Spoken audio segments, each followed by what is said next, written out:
temas de inmigración hasta la Ciudad de México para hablar sin censura y además ofrecerle una disculpa porque ayer se puso tan candente el asunto, tuvimos tantas llamadas, tanta participación de la gente que se conecta con nosotros que nos fue casi imposible hacer el enlace y lo hemos cambiado para hoy miércoles. ¿Cómo está, doctora? Buenos días. No, no te preocupes, Vicente. Lo que pasa es que yo ya me quería meter también al intercambio porque estaba buenísimo, hombre. Eso es lo único que lamento, pero aquí estoy presente y pues para comentar varias de las cosas que tú señalas. Mira, primero a lo mejor a Peña Nieto ya hay que aplicarle ese de ya chole.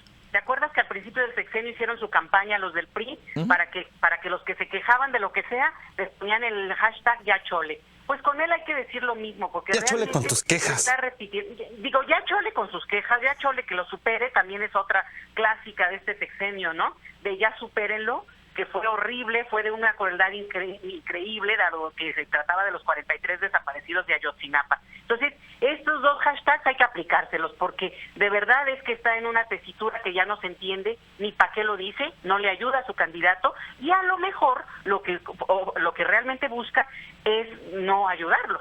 Y ahí es donde yo te voy a centrar mi comentario, porque fíjate que ahorita que mencionabas a mí y toda esta estrategia de decir cosas que realmente le quitan mucho en términos de lo que él se supone que ofrece, que es una persona técnica y conocimiento, digo que cada vez se ha desdibujado más, pero esa es su oferta.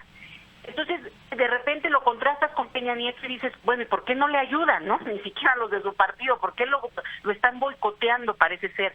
Y no se nos puede olvidar que si el discurso es que se vaya el PRI, lo que pasa es que ya el PRI ya se fue. El PRI se fue en el 2000 y realmente hubo un cambio en términos de la élite política. Y lo que pasa es quien llegó, el PAN, y que se demostró, ahora sí que 20 años después, y 20 años sí es mucho, se demostró que efectivamente hay una coalición y jugaron internamente entre ellos en lo que algunos llaman PRIAN, y no lo digo en un sentido de descalificarlos, sino de calificarlos y de describirlos. Entonces, cuando lo vemos que empiecen a atacar a mí tan fuerte o empiecen a no hacerle, digamos, algo que lo fortalezca, a lo mejor ahí la intención es ir apostando por lo que se hizo en estas coaliciones de cerrar fila entre el PRI y el PAN e ir favoreciendo al trepador Anaya. Oiga, doctora, antes de continuar en esta ruta, quiero dar un paso atrás para que no se nos olvide, porque exacto, además en todo esto, el PRI parece que está dando patadas de ahogado, el PRI parece que se desmorona. En algún momento dije, el PAN se está desmoronando, pero el PRI no se queda atrás, al contrario, creo que ya está desmoronándose más que el PAN. Oiga, doctora, ¿qué tan importantes son los dichos racistas del presidente nacional del PRI? Porque ayer los legisladores del PRI desmintieron en San Lázaro que estaban pidiendo la renuncia de Enrique Ochoa Reza luego de llamar prietos, en un país de tantos prietos, nótese mi sarcasmo, a los que se van del PRI para Morena. ¿Qué queda desnudado con este resbalón de un hombre tan prominente y tan poderoso en uno de los partidos políticos de México? Mira, Ochoa no era prominente ni destacado hace un año. Realmente ahí sí que lo fueron subiendo y lo fueron inflando, y se ve que no tiene experiencia y que le gana, digamos, pues la manera como él habla y la manera como él describe a la gente en las cantinas. Entonces, lo que es interesante es que, bueno, aquí ya no se les deja pasar ni una, y eso fue muy desafortunado para su partido, porque realmente si alguien peca de jugar con la imagen, digamos, de éxito asociada a lo no, digamos, a lo no tradicional mexicano, pues justamente es el PRI. Eso es lo que nos vendió Peña Nieto en el 2012, ¿no? Esta imagen más de artista de Televisa, con un perfil muy diferente, incluso la esposa de Peña Nieto, que se fue primero un poquito más morena y ahora ya la vemos pues totalmente oxigenada, porque es un juego de imágenes. Eso que vendió y que fue popular en términos de proyección de telenovela, pues ahora es justamente lo contrario, y él lo que hizo, y la verdad es un pase a gol para sus opositores, pues es realmente jugar con la imagen contraria, con la que ahora designa, digamos, al canalla, al que vendió y lo que ha hecho con el país, pues una cantidad de cosas que no corresponden al país que merecemos. Entonces, pues es una jugada incompetente, estúpida en un sentido, pero sobre todo que toca el corazón de un tema que es central, Vicente, y es la desigualdad en este país. Porque la desigualdad en este país no es solamente económica, obviamente ese es el centro, pero también está asociada al color de la piel. El tema de la pigmentocracia, que se ha estudiado mucho acá, y bueno, en América Latina es un tema muy fuerte, en otros países también lo es, pero la élite es claramente blanca y se va bajando por composición económica, por el color de piel. Entonces, toca un tema que tendría que ser muy delicado para cualquiera, o sea, porque el racismo está en nuestras venas y tenemos que combatirlo. O sea que, doctora, me está diciendo, con mucho respeto lo digo, y estoy utilizando los términos que utilizó Enrique Ochoa Reza, porque además yo también soy prieto, pero se usa de una forma muy despectiva en México el color de nuestra piel. O sea que los prietos somos los jodidos en México, en general. Pues es que la mayoría de la población en México tiene una tez más morena.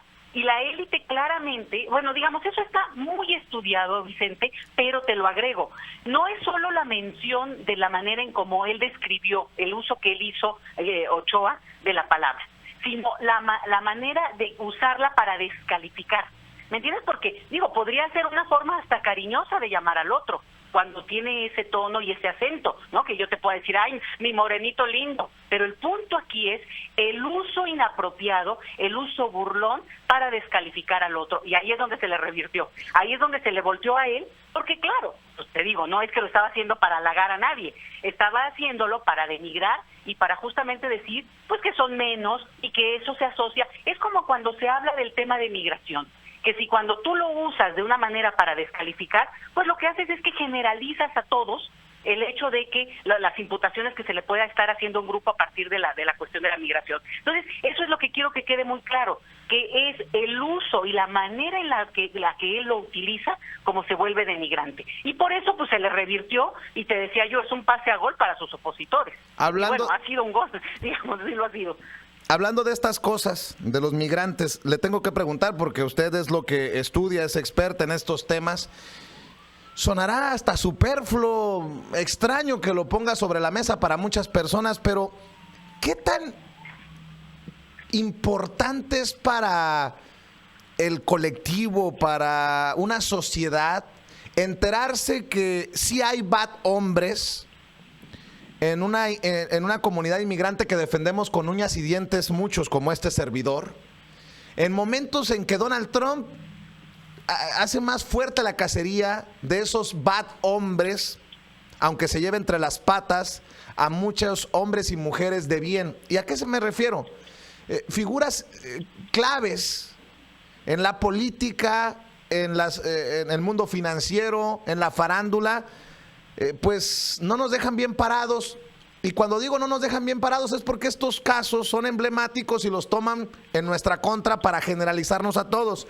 Esteban Loaiza, exjugador del béisbol de Grandes Ligas, ex esposo de Jenny Rivera, fue arrestado en posesión de más de 20 kilos de heroína y cocaína, y ahora el presidente de la Cámara de Comercio Hispana de Estados Unidos tiene que renunciar bajo acusaciones de conducta sexual inapropiada y hasta de robarse recursos de la organización.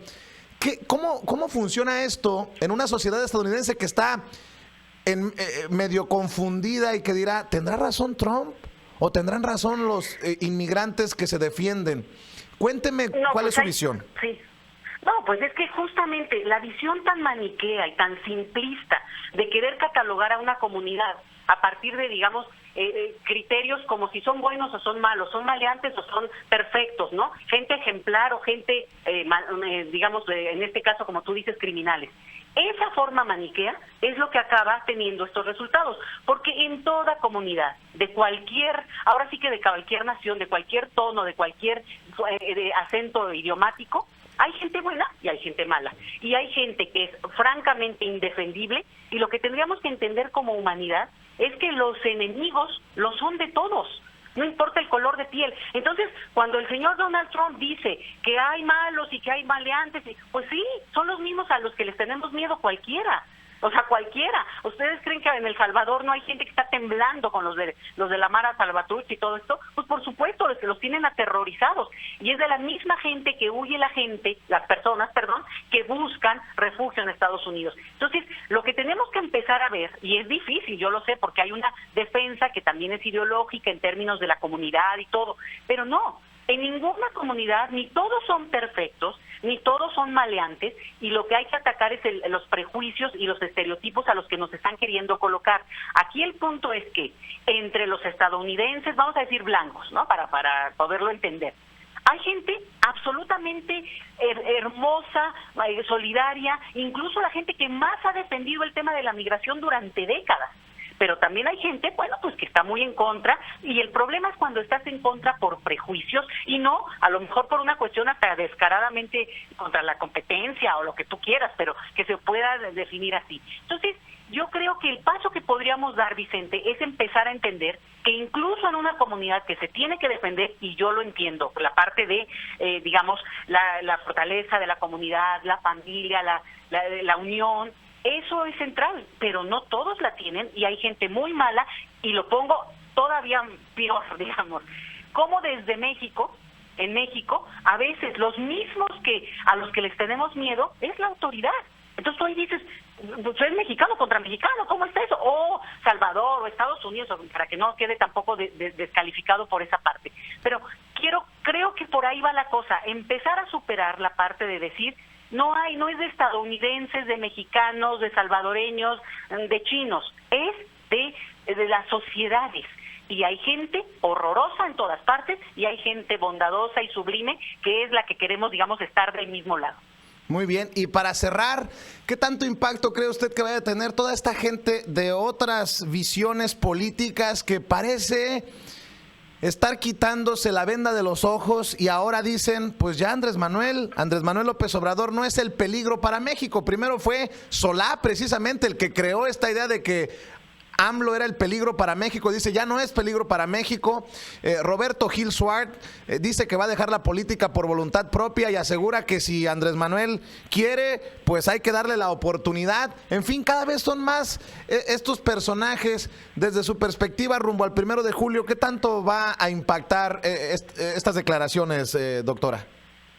Mira, yo creo que tienen muy fuerte impacto. Bien, vamos a tener unos meses muy movidos, digo, más allá del silencio supuesto por la ley electoral mexicana, y por eso nada más un paréntesis, por favor inscríbanse, porque se van a perder el gran momento en el que pueden tomar parte de este proceso que está viviendo su país de origen, a los mexicanos que me escuchen, pero cierro el paréntesis.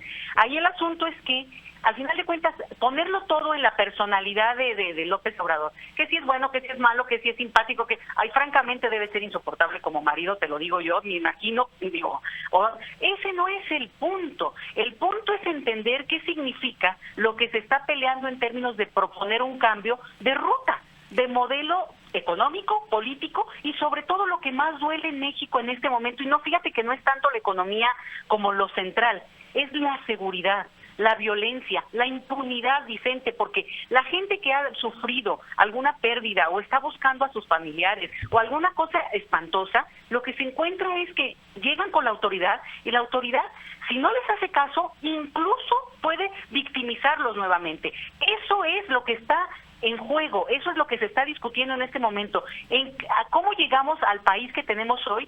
Y por eso te digo, no es un problema de economía. México es la 14ª economía más rica del planeta.